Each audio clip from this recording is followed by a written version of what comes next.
Ya iniciamos a ver los juicios por los cuales tuvo que estar pasando nuestro Señor Jesucristo antes de su muerte. Capítulo 18 se titula, según Reina Valera, el arresto de Jesús. Y hemos visto cómo fue presentado ante Anás y Caifás. Y ahora en esta ocasión será llevado ante Pilatos. Estaba leyendo una anécdota, me gustaría compartirles antes de iniciar. Se dice que corrían los años de 1956 en la ciudad de Kentucky, Estados Unidos. El periódico de la ciudad hizo un artículo acerca de un juez, el juez de la ciudad, quien se juzgó a sí mismo. El mismo juez se juzgó a sí mismo y se sentenció a pagar una multa y la pagó. Hizo todo esto delante de su propio tribunal. Dicho juez procedió así porque sabía que la aplicación de la justicia debe de ser de una manera imparcial, sin hacer acepción de personas. Desde entonces, esa ciudad en Estados Unidos pudo tener la confianza de que tenían un juez realmente justo. Vamos a estar estudiando acerca de los juicios por los que pasa nuestro Señor Jesucristo, y aunque Él no cometió pecado, como dice la Escritura, Él cargó nuestro pecado y fue Dios mismo quien ejecuta esta sentencia, la sentencia de muerte. Veremos a Jesús de pasar de manos de los líderes judíos a las autoridades romanas, y Jesús va en un va y ven. Pero espero que ya hayamos quedado bien claro que quien está ejecutando todo esto realmente es Dios mismo. Así es, hermanos, nos adentramos al capítulo 18 y avanzamos ya hasta el verso 28 y damos lectura. Jesús ante Pilato.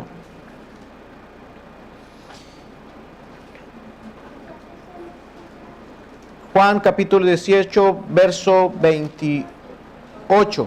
Llevaron a Jesús de casa de Caifás al pretorio. Era de mañana y ellos no entraron en el pretorio para no contaminarse y así poder comer la Pascua. Entonces salió Pilato a ellos y les dijo: ¿qué acusación traes contra este hombre? Respondieron y le dijeron: si este no fuera malhechor, no te lo habríamos entregado. Entonces les dijo Pilato: tomadle vosotros y juzgadle según vuestra ley. Y los judíos le dijeron: a nosotros no nos es permitido dar muerte a nadie, para que se cumpliese la palabra de Jesús que había dicho, dando a entender de qué muerte iba a morir. Entonces Pilatos volvió a entrar en el pretorio y llamó a Jesús y le dijo: ¿eres tú el rey de los judíos? Jesús le respondió: ¿dices tú esto por ti mismo o lo han dicho otros de mí? Pilato le respondió: ¿soy yo acaso judío, tu nación? Y los principales sacerdotes te han entregado a mí. ¿Qué has hecho? Respondió Jesús: mi reino no es de este mundo. O si mi reino fuese de este mundo, mis servidores pelearían para que yo no fuese entregado a los judíos. Pero mi reino no es de aquí. Le dijo entonces Pilato luego: ¿eres tú rey? Respondió Jesús: tú dices, yo soy rey. Yo para esto he nacido y para esto he venido al mundo, para dar testimonio de la verdad. Todo aquel que es de la verdad oye mi voz. Y Pilato dijo: ¿qué es la verdad? Y cuando hubo dicho esto, salió otra vez a los judíos y les dijo: yo no hallo en él ningún delito. Pero vosotros tenéis la costumbre de que os suelte uno en la Pascua. ¿Queréis que os suelte al rey de los judíos? Entonces dieron voces de nuevo diciendo: no a este, sino a Barrabás. Y Barrabás era ladrón.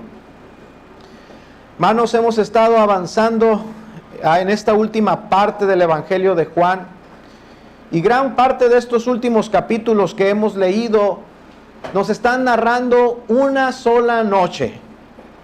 Desde capítulos anteriores hemos estado examinando lo que pasó en aquella noche. Una noche repleta de acontecimientos dramáticos. Desde el momento en que Jesús entra al aposento alto y se ciñe la toalla para lavar los pies de sus discípulos, comienza el gran drama. La institución de la cena del Señor, partiendo el pan y compartiendo el vino y su gran significado. Cada acontecimiento de esa noche, hermanos, incluyendo el anuncio del traidor y la traición misma de Judas, incluyendo su arresto y el juicio por el cual ha pasado Jesús con los judíos ante Anás y Caifás. Todos estos eventos que han ocurrido en esta sola noche eran necesarios, como ya lo sabemos, eran muy necesarios para ejecutar el plan salvífico, para ejecutar la redención de los hombres. El texto que acabamos de leer inicia diciéndonos que ya era de mañana, eran de mañana.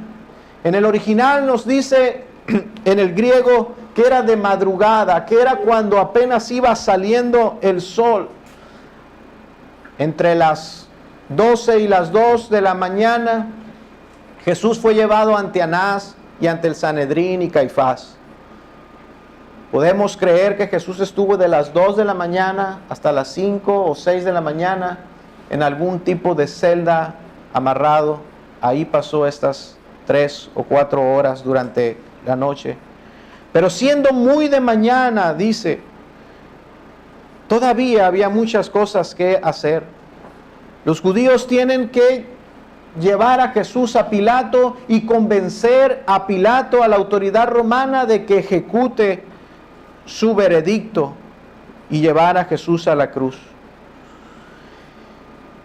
Aquel hombre que había sido amigo de pecadores está siendo entregado, está siendo enfrentado al odio de esos mismos hombres pecadores. Quien es el juez de toda la tierra ahora está siendo presentado ante simples seres humanos para ser juzgado.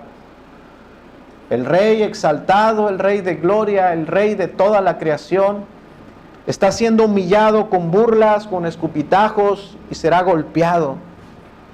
Aquel que describe la Escritura que el ángel había anunciado, el santo ser nacerá de ti, el santo y el justo, se le está dando un trato de un vil pecador.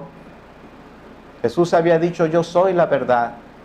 El Verbo encarnado, el Hijo de Dios, está siendo señalado por hombres mentirosos y perversos.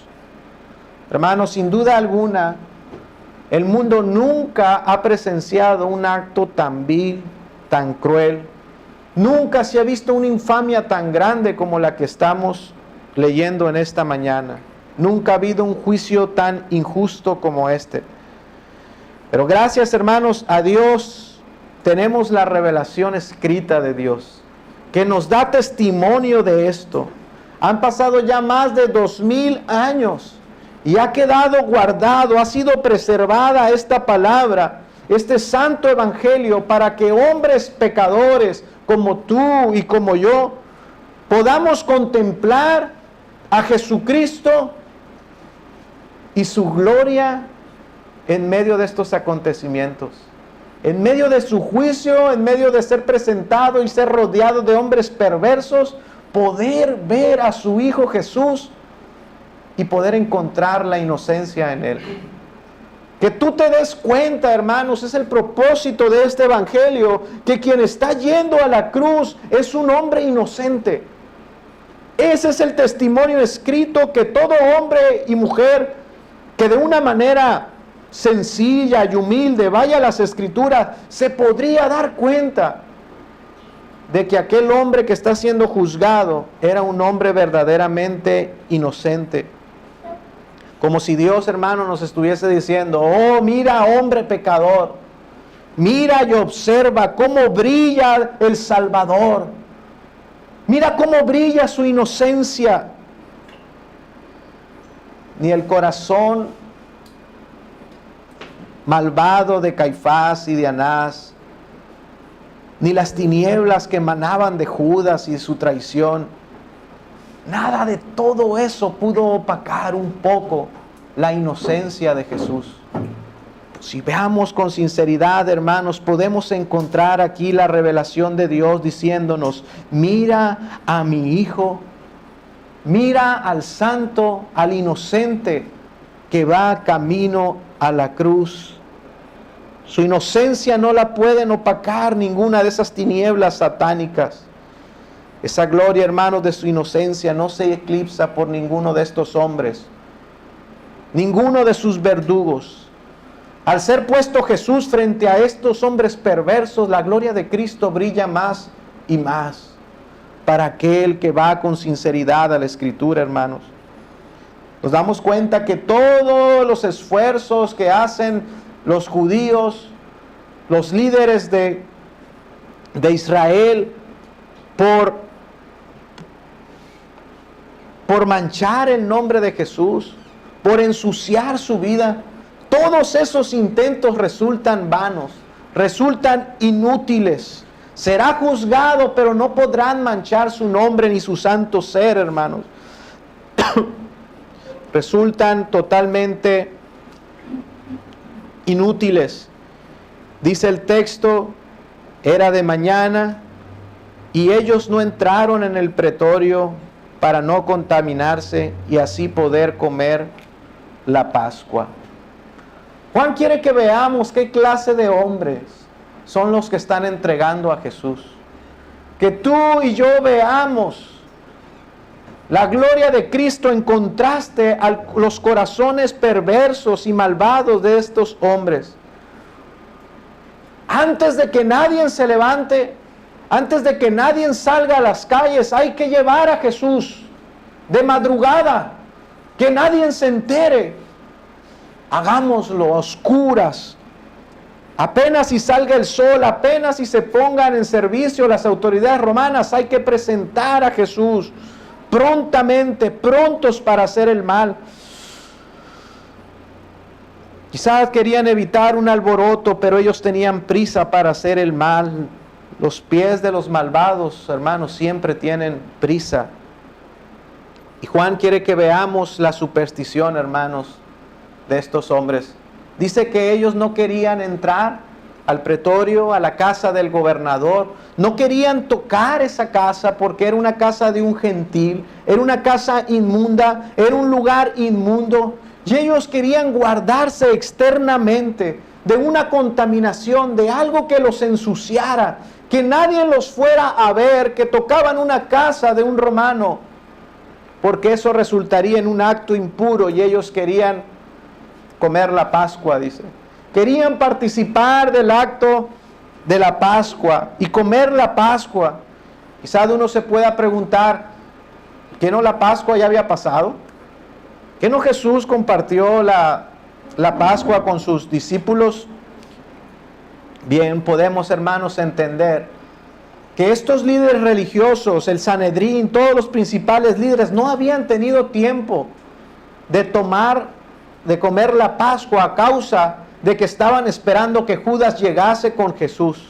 En esa noche ellos estaban esperando que Judas viniera y les dijera les señalara dónde estaba Jesús, y estaban esperando ansiosos que Judas llegara, que Judas regresara con Jesús ya preso y entonces juzgarle. Parece que esto era más importante para ellos y ellos aún no habían tomado la Pascua. Así es que ellos llevan de mañana a Jesús, pero tienen el descaro de evidenciar que son muy escrupulosos en cuanto a las cosas externas, de no querer contaminarse, de que su nombre no se manche y que nadie los vea tocando la casa de un gentil. ¿Se da cuenta, hermanos? Ellos dicen que no entrarían en ese edificio para evitar una contaminación externa. Pero ¿qué de la contaminación moral? El corazón del legalista así es.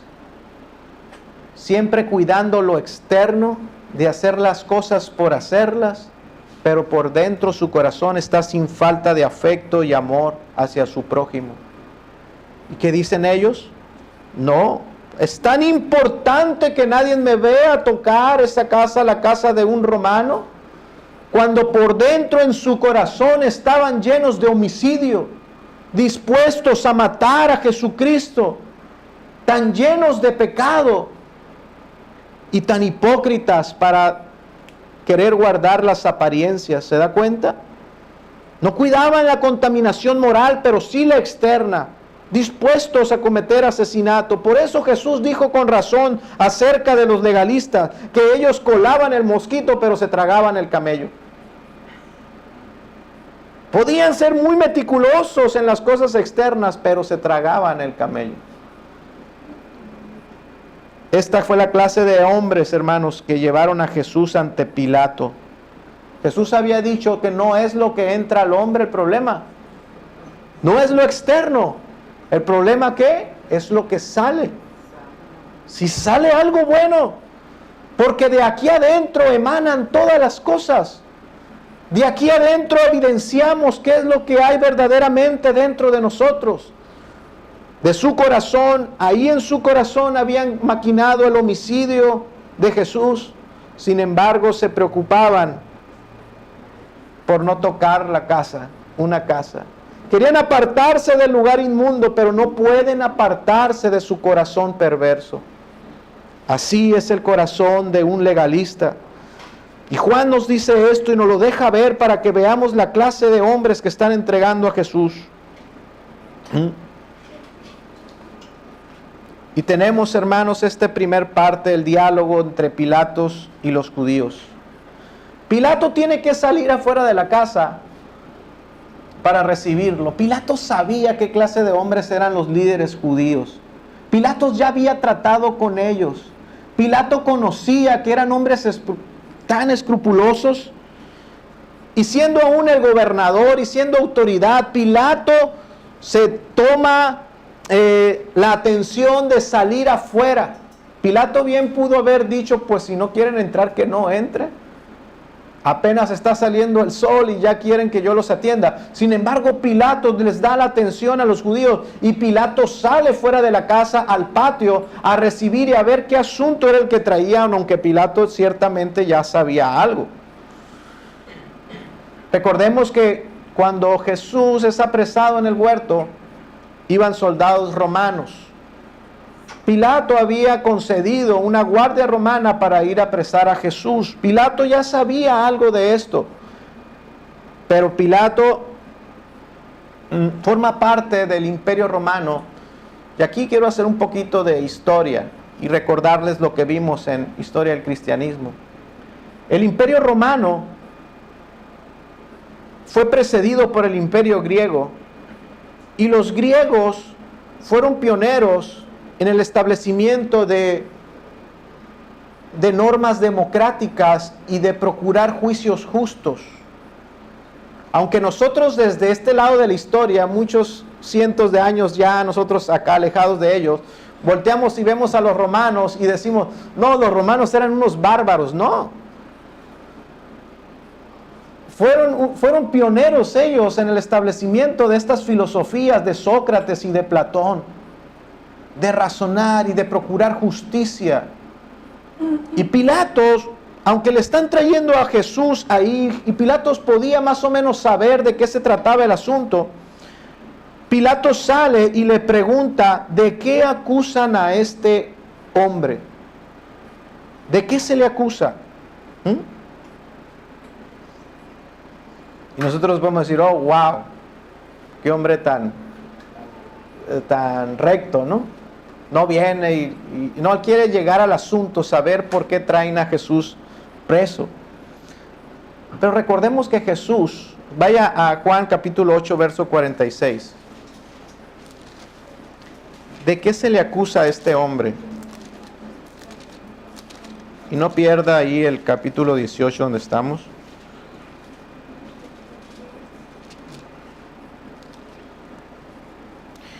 Jesús mismo, hermanos, había hecho la misma invitación. Jesús había invitado a que si alguien tenía algo que señalar en su vida, que lo hiciera. Jesús dijo durante su ministerio: ¿quién de vosotros me redarguye de pecado? Pues si digo la verdad, ¿por qué vosotros no me creéis? Jesús mismo había invitado a que si alguien había encontrado alguna mancha, algún error, algún pecado en contra de él, lo manifestara. Ahora Pilato les está diciendo: ¿de qué se le acusa a este hombre? ¿Cuál es su pecado? ¿Cuál es su mancha? Isaías capítulo 53 ya nos había dicho esto. Aunque nunca hizo maldad, dijo Isaías, y nunca hubo engaño en su boca. No había nadie que pudiese señalar sin mentir que Jesús era inocente, hermanos. Jesús era inocente y nadie podía decir lo contrario. Así es que si nosotros vemos la respuesta de los judíos, nos vamos a dar cuenta de su incapacidad de hablar con verdad. Ellos se dedican simplemente a dar una acusación general y dicen: Pilato, es que Jesús es un malhechor. ¿Qué clase de acusación es esa? ¿Qué clase de acusación es esa? Es un malhechor, sí, pero ¿de qué se le acusa? De ser un malhechor, te hemos dicho, Pilato. Si no fuese malhechor, no te lo hubiésemos traído. Los judíos estaban pidiendo, hermanos, que Pilato diera una sentencia y no que Pilato examinara las cosas y juzgara. Los legalistas ya habían juzgado ellos mismos. Juan no nos dice lo que los demás evangelios ya nos relataron. La semana pasada vimos cómo Jesús pasó de Anás a Caifás, pero no se nos dice qué fue lo que pasó con Caifás. En esa noche el Sanedrín estuvo reunido en la madrugada para juzgar el asunto. Estando presente Caifás y el Sanedrín, juzgaron a Jesús y trajeron testigos falsos, y esa noche hicieron 3 acusaciones en contra de Jesús. Falsas. Pero estos aquí traen a Pilato y le dicen: nosotros ya hemos resuelto, lo único que queremos es que tú dictes sentencia. Así es que, hermanos, ellos no estaban esperando un juicio, estaban esperando solamente a un ejecutor.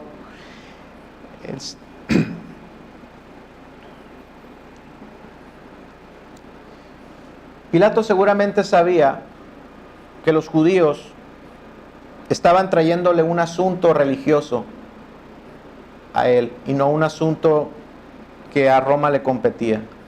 Pilato sospechaba que las acusaciones hacia Jesús era un asunto de que Jesús había quebrantado la ley religiosa. Pilato sabía que Jesús no había roto ninguna ley romana. Pilato sospechaba que si alguna ley rompió, era la de Moisés. Y es por eso que Pilato les dice: júzguenlo ustedes. Júzguenlo ustedes, porque Pilato sabía o sospechaba que era un asunto menor de índole religioso y que ellos mismos podían dar sentencia. De alguna manera Pilato vemos como que evade, y lo vamos a ir viendo. En otro de los evangelios nos dice que la esposa de Pilatos esa noche tuvo un sueño que la perturbaba. Soñaba a Jesús y le dice: yo no sé qué tiene ese hombre, no te metas con él. He tenido un sueño, no te metas con él. Y no sabemos qué tanto eso influyó en Pilato, que les dice a los judíos, se los quiere regresar. De hecho, vemos que Pilato intentó evitar la muerte de Jesús en alguna manera. Le dice a los judíos: ustedes mismos traten eso. Después vemos que Pilato se lo envía a Herodes. Y después ofrece librarlo, como leímos al final de este texto, en vez de Barrabás. Como que Pilato quería librarlo. Y luego vemos que Pilato ofrece azotarlo. Bien, denle azotes y luego libérenlo. Pero no, nada de eso iba a satisfacer a los líderes judíos, hermanos. Hasta que ellos lograran su cometido. De hecho, vemos que Pilato sale y les dice: yo no he encontrado en él ningún delito. Todo, hermanos, resultó inútil. Vemos cómo replicaron en el verso 31, dice: a nosotros no nos está permitido, Pilato, dar muerte a nadie. Pilato, cuando se lo regresa a Jesús, los judíos dicen, no, es que el asunto que tenemos aquí no es algo menor. Nosotros queremos matarlo, queremos que dé la sentencia de muerte. El asunto no es algo menor, queremos que le des la pena de muerte, no nos lo puedes regresar. Así es que Pilato, aunque no sabes cuál es el asunto, Pilato seguramente se inquietó, hermanos. Pero no era posible realizar un juicio o sentenciar a muerte sin una acusación. ¿De qué se le acusa entonces? De ser malhechor. Pilato entonces entra a la casa, manda llamar que traigan a Jesús adentro de la casa. Jesús entra a la casa, es llevado ante Pilato y Pilato lo interroga.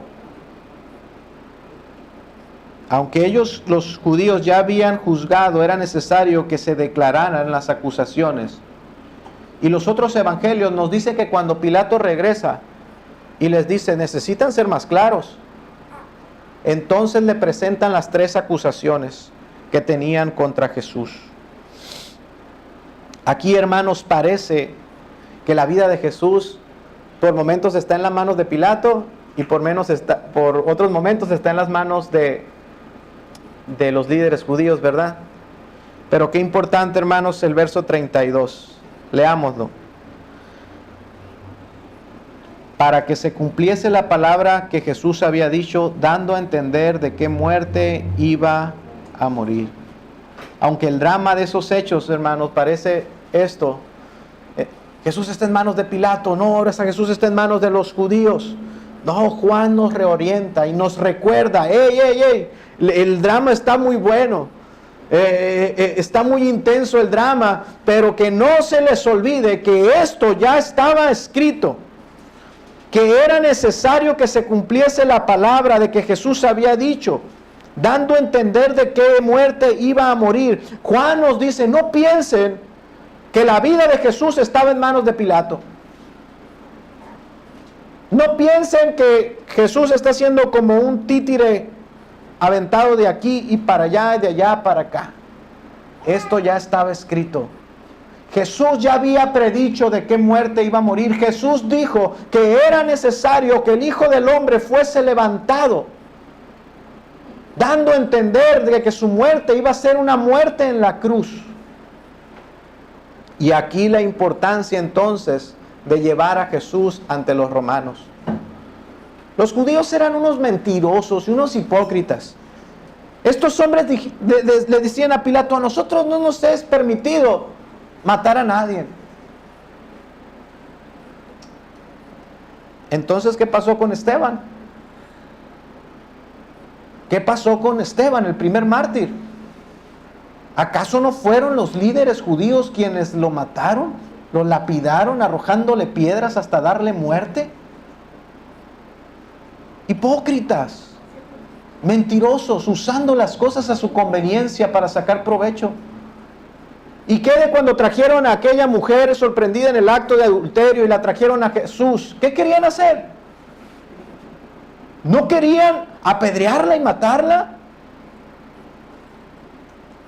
La pena de muerte para los judíos que ellos aplicaban no era en una cruz. Era haber agarrado a Jesús, arrojarlo al piso y haberlo apedreado hasta que muriera. Pero no estaba escrito así en el plan eterno de Dios. Era necesario ir a la cruz que el Padre había preparado para Cristo. Y esa cruz estaba en manos de los romanos. Y es por eso que Cristo está frente a Pilatos, en control absoluto, yendo, caminando, dirigiéndose hacia el propósito de ir a ese madero y derramar su sangre por nosotros. Juan nos lo recuerda para que tú y yo podamos ver esto claramente. Un inocente está siendo llevado a juicio para recibir la condena de la cruz, la que el Padre destinó para que su Hijo fuese allí. Pero al fin, el príncipe más poderoso del Imperio Romano, Pilato, se encuentra frente al príncipe de paz.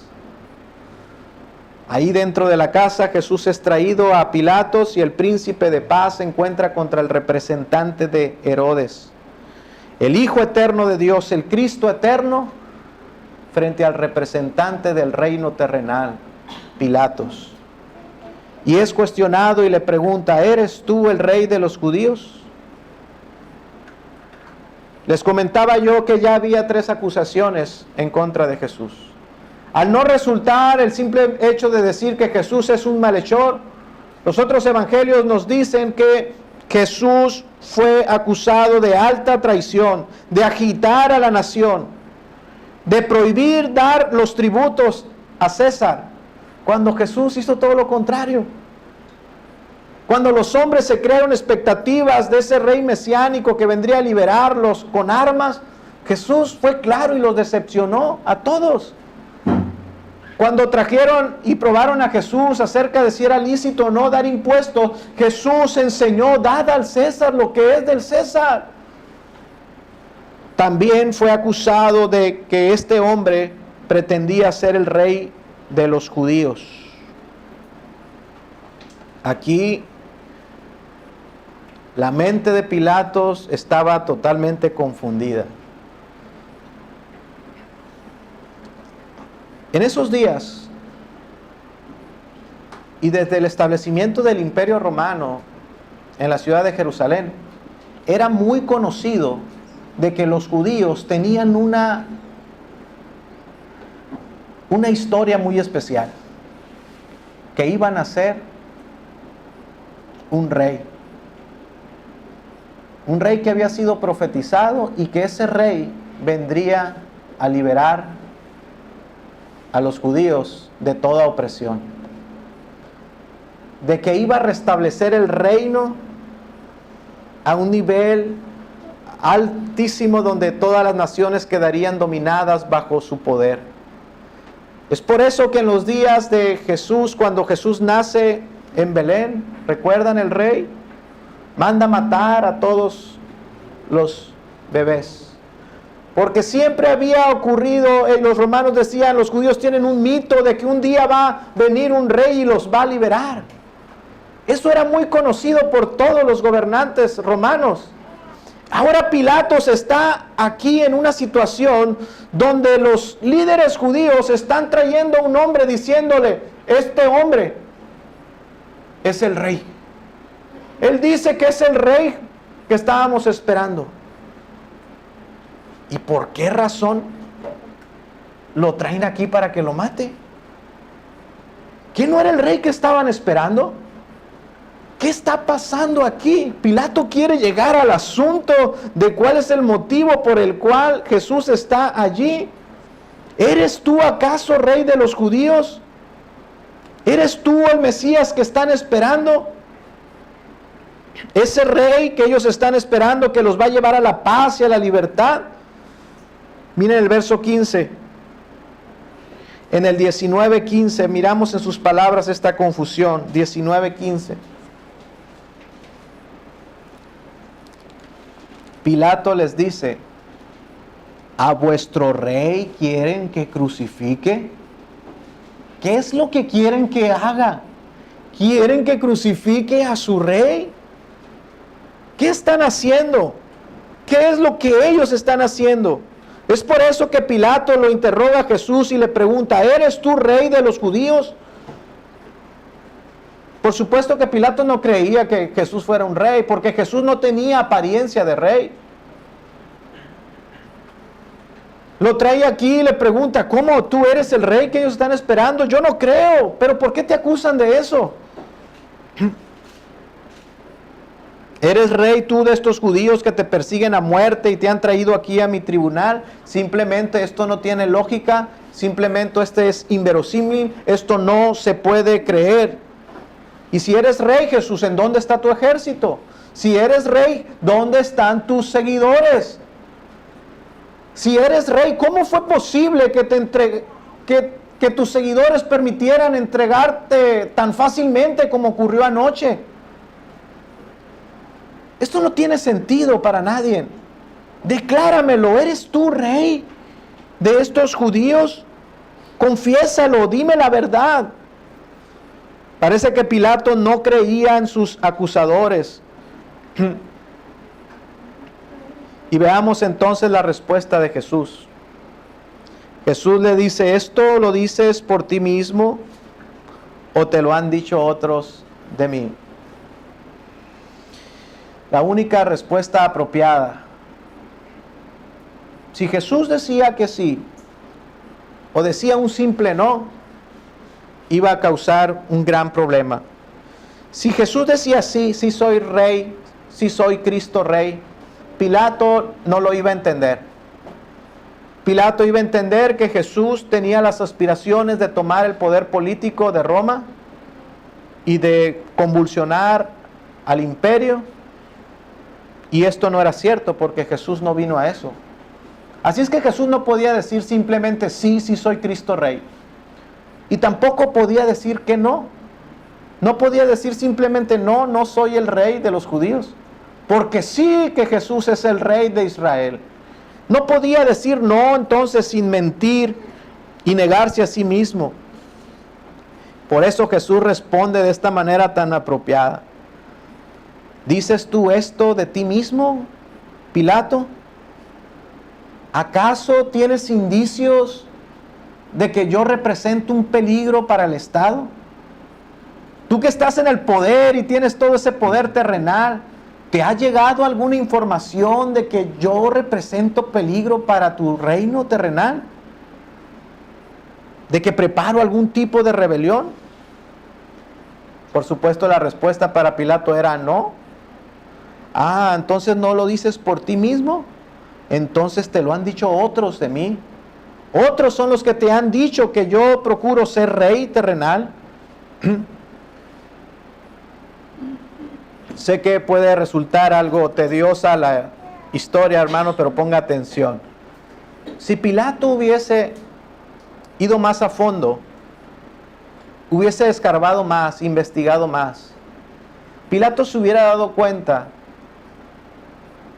de que las razones por las que Jesús había sido llevado a su tribunal fue precisamente por negarse a ser esa clase de rey. Jesús, hermano, se negó a establecer un reino terrenal y fue por esa razón que Jesús fue señalado como un impostor. Los líderes judíos dijeron, es un impostor. Fue por esa misma razón que Judas se desilusionó y traicionó a Jesús, por negarse a ser un rey terrenal.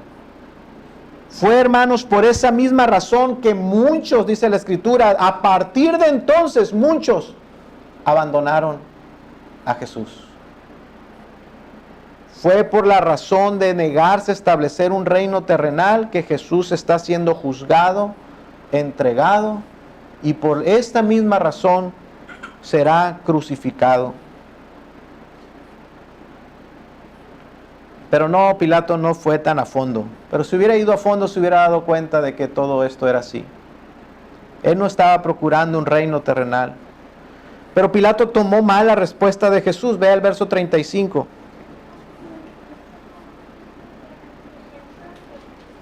¿Soy yo acaso judío? ¿Tu nación y los principales sacerdotes son los que te han entregado a mí? Como diciendo, ¿y a mí qué me importa?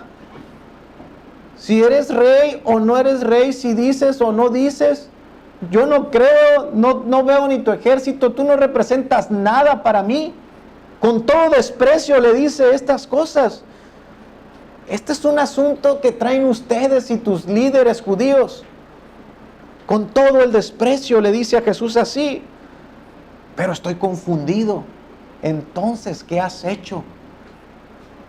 ¿Qué es lo que hiciste que te han traído a mí y te quieren matar? ¿Qué has hecho? No se trata de lo que yo piense de ti, prácticamente le estaba diciendo Pilatos. Es un asunto que traen ellos. Es lo que ellos están diciendo de ti, pero yo quiero que tú me digas, dime tú, ¿qué es lo que has hecho? ¿Qué es lo que está detrás de todo esto? Esta era la oportunidad perfecta.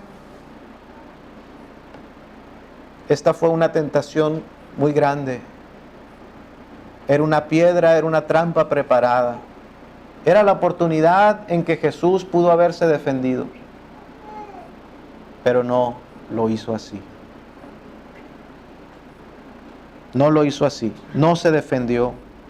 Jesús se dedica mejor a explicarle la naturaleza de su reino a Pilato. Jesús le revela cuál es la naturaleza de su reino. Pilato sabía, Mateo 27, 18, vayamos allá.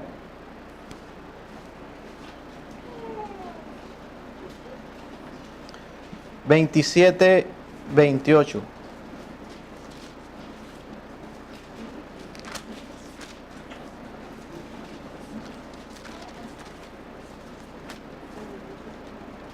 ...18, 27, 18...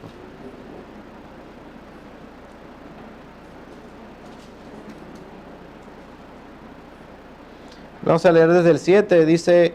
Reunidos pues ellos les dijo: ¿a quién queréis que os suelte? ¿A Barrabás o a Jesús llamado el Cristo? Verso 18, porque sabía que por envidia le habían entregado.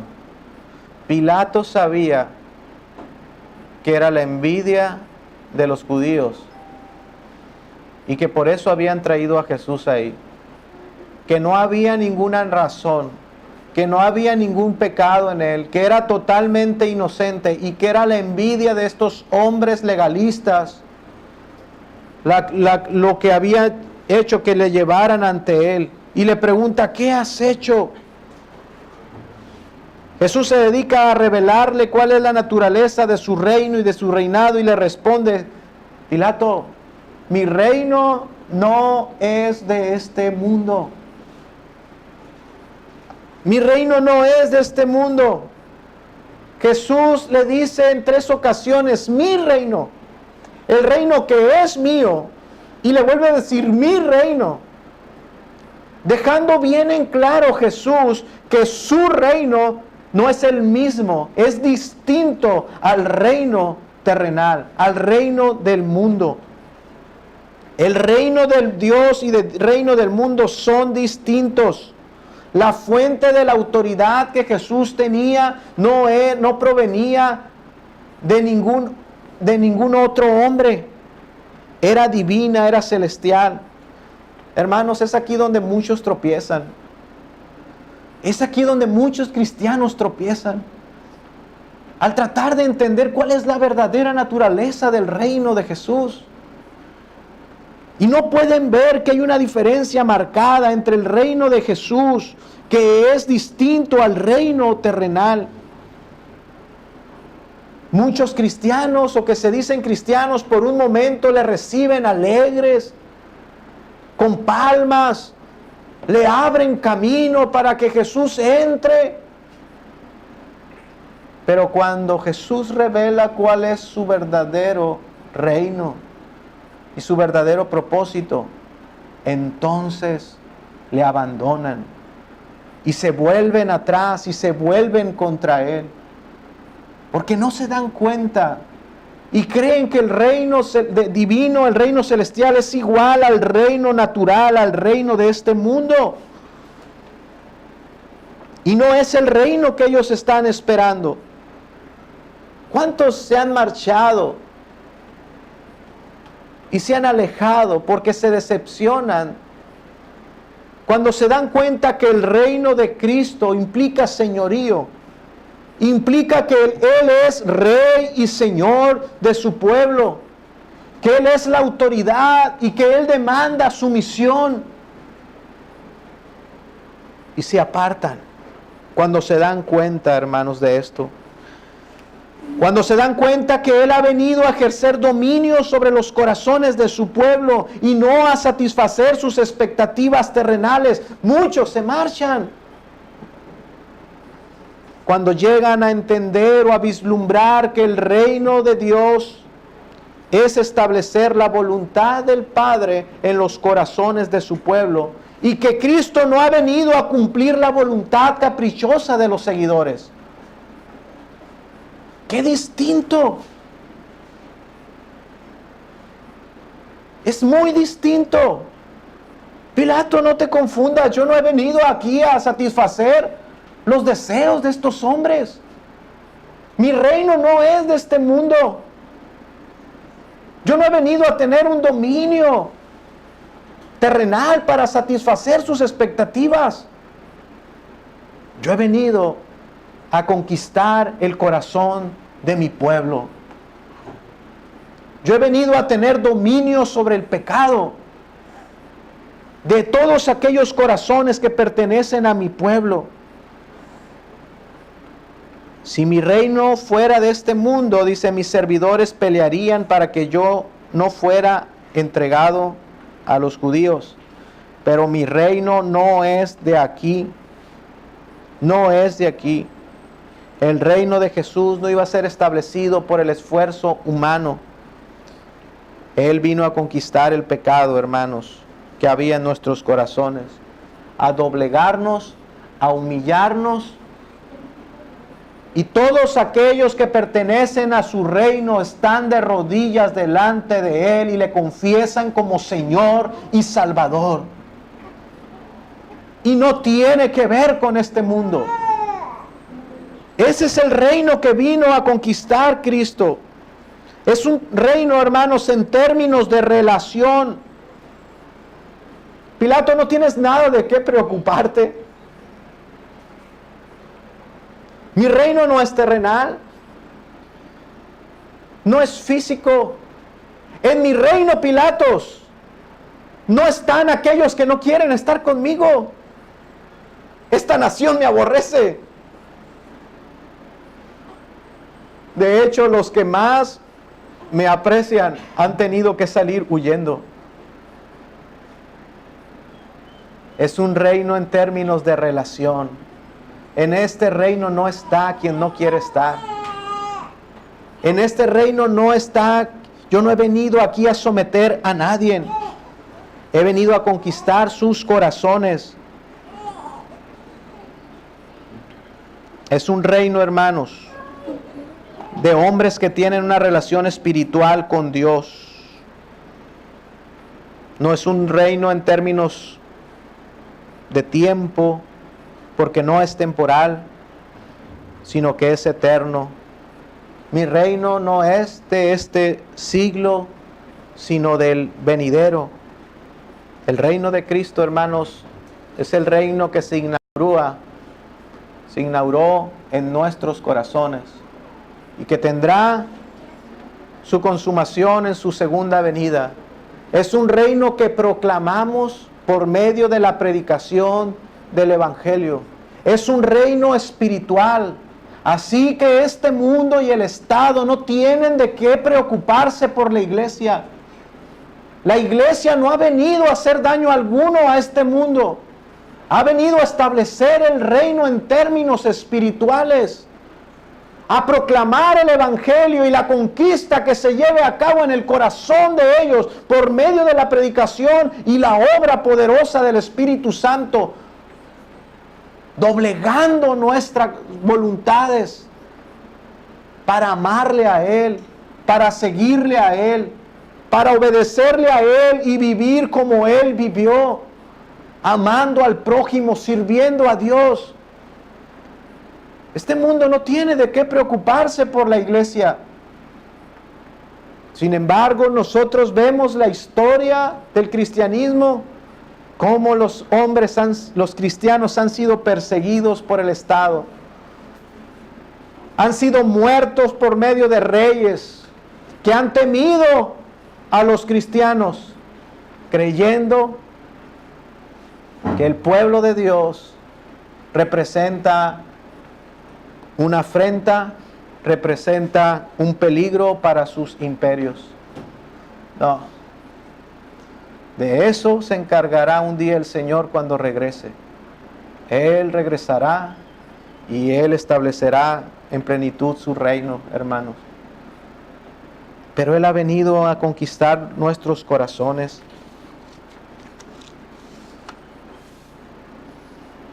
Vayamos al verso 37 y veamos la siguiente pregunta de Pilato. Le dice, bueno, dímelo luego, ¿eres tú rey? ¿De quién eres rey? ¿Cuál es tu reino? Si no es de este mundo, ¿cuál es tu reino? ¿Dónde están tus seguidores? ¿De quién eres rey? Jesús le responde, mi reino es de todo aquel que es de la verdad y oye mi voz. ¿De quién es el reino espiritual? ¿De todos? Él vino a establecer su reino, Él vino a ser juzgado, a ir a la cruz, a morir, a derramar su sangre por todos, para establecer el reino, su reino en todos. No, mi reino es de todo aquel que hace la verdad, Pilatos, y oye mi voz.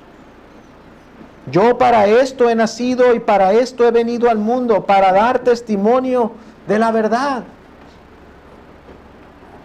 Y Pilato responde, ¿y qué es la verdad? ¿Cuál es la verdad, mi querido hermano? Sino lo que Jesús mismo le ha dicho. La verdad es que yo vengo de otro reino. Pilato, yo para esto he venido, ¿pero de dónde? Es que Cristo vino de otro reino, del reino celestial, vino a este reino terrenal. Yo he venido a este reino terrenal. Siendo rey y señor de todo, Cristo se despojó a sí mismo y tomó forma de hombre y nació entre los hombres. Esa es la verdad, que yo no soy de aquí, yo soy de allá, Pilatos. Esa es la verdad que todo hombre debe de creer, que Jesucristo es Dios encarnado, que Él vino de otro reino, al reino de pecado donde nosotros vivimos. Esa es la verdad, hermanos, que predicamos, que Jesucristo ha venido a hacer una labor mediadora para darnos testimonio de lo que Él había escuchado del Padre, como Él mismo lo dijo. ¿Qué es la verdad? La verdad es que Jesucristo vino a revelarnos el camino de la salvación que es en Cristo Jesús.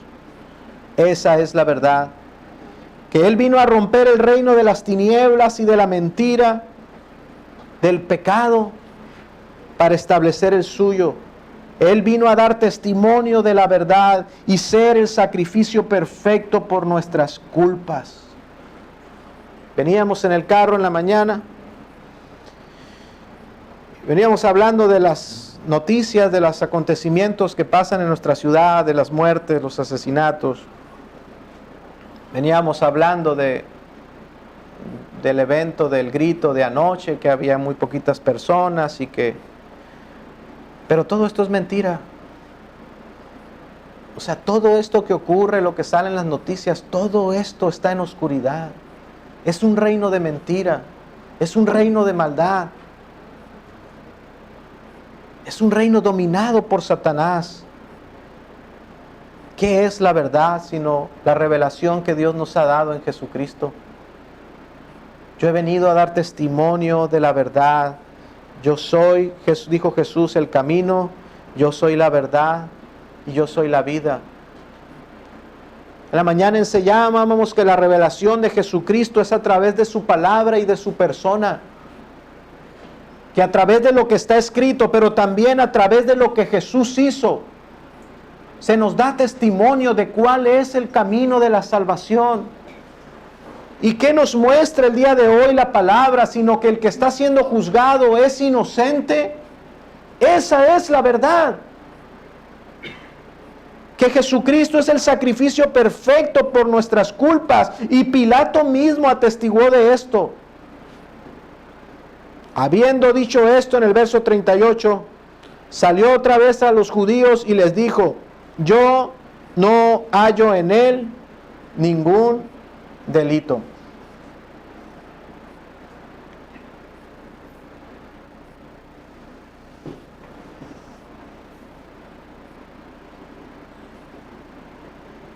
Que pudiéramos, hermanos,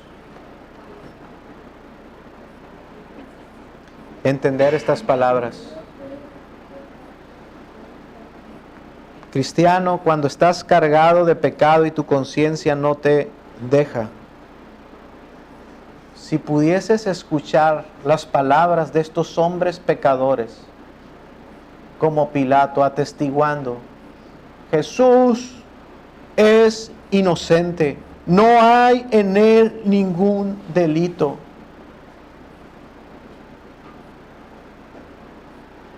Si cuando la conciencia te señala y te acusa a causa de tu pecado, pudiésemos ir a la Escritura y poder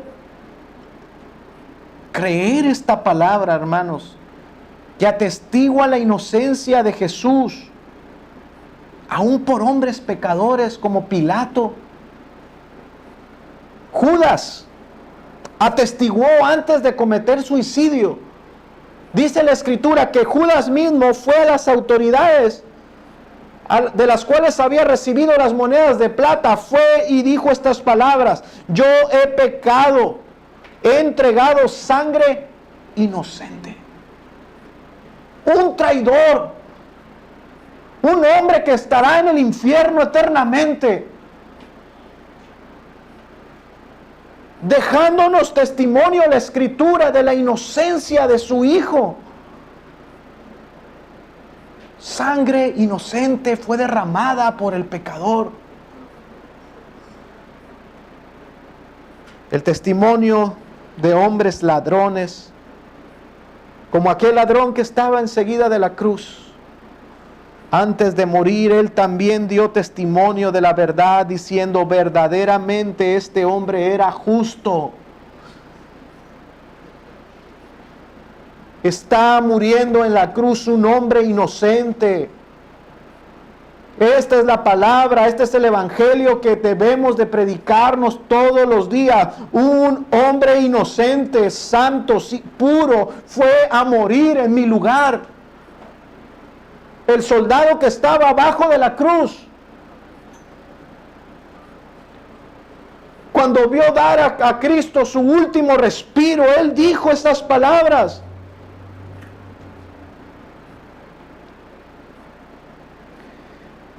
este hombre no hizo ningún mal a nadie.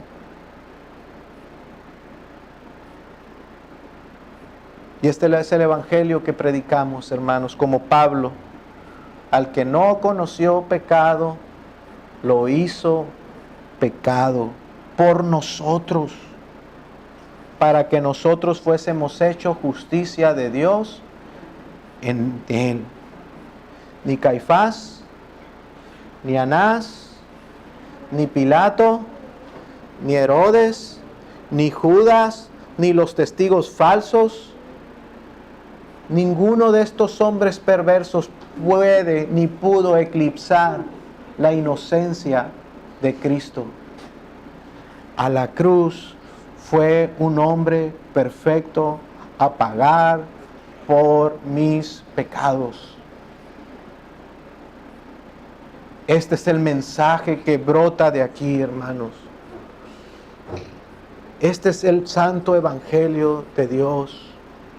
Un hombre inocente, Jesucristo, murió siendo perfecto, sin pecado. Él es la única ofrenda acepta delante de Dios. Jesucristo satisfació la justicia de Dios Padre, completa y absolutamente. No existe nada, hermanos, que satisfaga esa justicia de Dios, sino la preciosa sangre de este hombre inocente. No acallaría eso nuestras conciencias, y correríamos a Él y le diríamos: Padre, perdona nuestros pecados. Le diríamos: Padre, gracias por lo que has hecho en Cristo tu Hijo, que Él vino a dar vida a los corazones de quienes confían en Él, que Él es el perdón de pecados, que si te arrepientes de tus pecados y confías en Él, y si te humillas ante ese Rey y Señor, Vendrás a ser parte de este reino, serás librado del reino de las tinieblas y del pecado y serás trasladado al reino de la luz. Este es el evangelio que predicamos. En Cristo hay perdón de pecados. Él murió por los pecadores, Él murió por sus enemigos, Él murió por los legalistas, Él murió por los traidores, por los ladrones, por todos aquellos que le aborrecían, por los débiles, por los torpes, por los que no entendían. Él murió por ellos. Por todos de esos, de entre esos, todos aquellos que ponen su confianza en Él. Él prometió serles parte de su reino y darles vida eterna.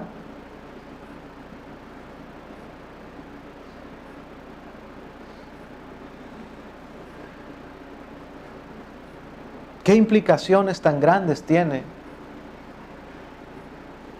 la inocencia de Jesús? Porque tú y yo somos culpables. Si Cristo no está con nosotros y somos llevados a la presencia del Señor, si Él no está con nosotros, serás hallado culpable.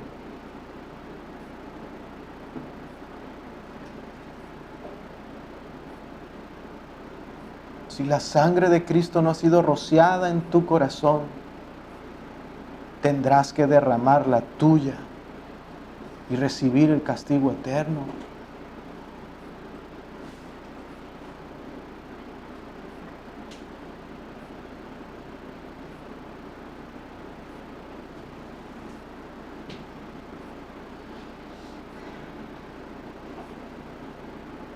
Que pudiéramos, hermanos, abandonarnos y arrojarnos en fe y recibir este evangelio. No hay poder en ti. No hay poder en ti para salvarte. Necesitas de la gracia de Dios.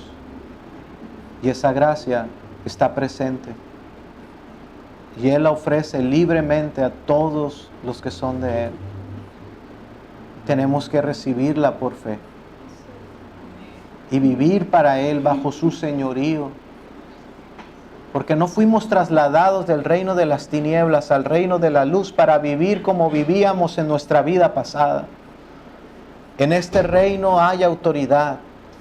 Cristo Rey.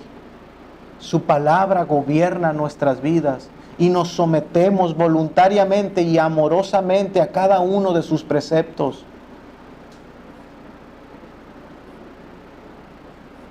Este es su reino, hermanos.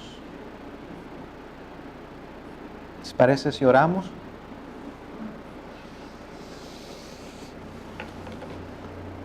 Padre, te damos a ti toda la gloria y toda la alabanza en esta mañana.